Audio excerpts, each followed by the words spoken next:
Je suis avec Cyril Sabatier, bonjour. Bonjour. Nous sommes donc au congrès de la FNIM, au carrousel du Louvre. En fin de journée, il y a du monde autour de nous, donc ça fait du bruit. J'espère que ça va aller quand même. Alors Cyril, vous êtes avocat spécialiste du droit immobilier, ancien directeur juridique à la FNIM. Aujourd'hui, vous êtes là pour nous parler de Airbnb et du durcissement de la nouvelle réglementation. Comment est-ce que ça marche? Qu'est-ce qui s'est passé?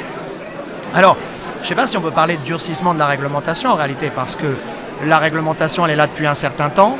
C'est vrai qu'elle a pris un peu son temps pour être appliquée correctement, efficacement. Certaines communes ont pris des dispositions, d'autres non. Et puis finalement, de fil en aiguille, les communes se sont rendues compte à certains égards des effets négatifs des locations dites Airbnb, mais qui sont en réalité les locations de courte durée à caractère saisonnier et qu'on peut trouver sur Airbnb, mais qu'on peut trouver sur Abritel notamment, ou même Booking aujourd'hui. Donc la réglementation, elle ne s'est pas durcie. Alors, ce qui fait un peu réagir les gens, c'est une réglementation qui va rentrer en vigueur au 1er décembre, mais finalement qui n'est pas plus dure pour les personnes qui utilisent ce type de plateforme et qui utilisent ce procédé de location.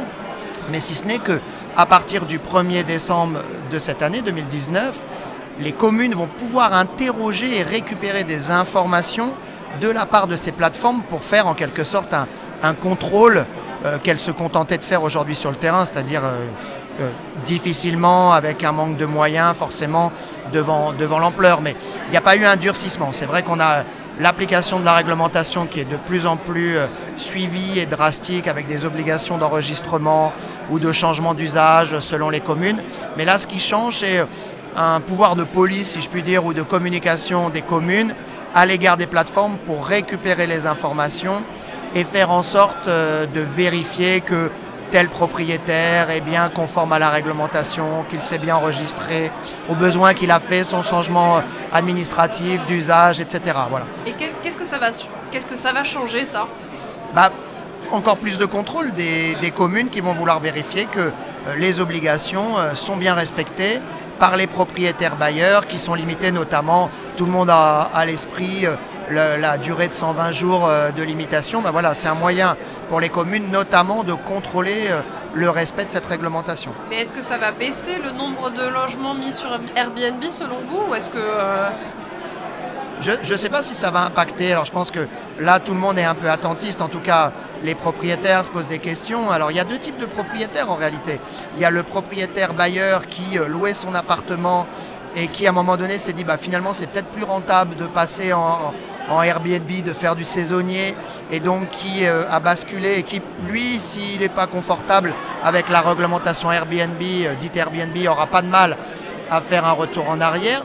Et c'est vrai qu'il y a depuis 2-3 ans un certain nombre de propriétaires qui ont monté leur plan de financement, leur modèle économique sur ces locations de courte durée à caractère saisonnier ou à la journée. Et c'est vrai que aujourd'hui le renforcement de la réglementation, mais surtout les contrôles, parce qu'en fait la réglementation a guère évolué, mais simplement elle est mieux appliquée. Certains se posent la question de se dire, est-ce que finalement on continue, est-ce qu'on sort de ce cycle-là? Et c'est vrai que ces gens qui ont monté leurs opérations de financement, leur modèle économique, si je puis dire, sur la base de location de courte durée, peuvent se poser la question, s'ils ne sont pas en conformité avec la réglementation, de continuer dans cette voie-là, et peut-être de ne pas continuer à louer effectivement en courte durée, quoi. Mais du coup, vous, qu'est-ce que vous leur conseilleriez en fait à ces propriétaires? Moi je suis avocat, alors j'ai envie de vous dire, mettez-vous en règle avec la réglementation, c'est sûr. Après, la réglementation, elle est stratifiée, parce qu'il y a la réglementation communale, mais il y a aussi la réglementation aujourd'hui dans les copropriétés. Les copropriétés ne veulent plus de ce type de location, des allées et venues dans les escaliers, les valises, etc. Donc de plus en plus, chaque acteur, je dirais, du secteur de l'immobilier, que ce soit la commune, mais que ce soit le syndic de copropriété, veille à ce que les locations de courte durée ne soient pas nuisibles et que la réglementation soit appliquée. Donc je dirais, avant d'envisager de faire ça, vérifiez que vous êtes dans une commune où vous pouvez le faire, que vous n'êtes pas dans un immeuble où la location de courte durée ou en meublé est interdite.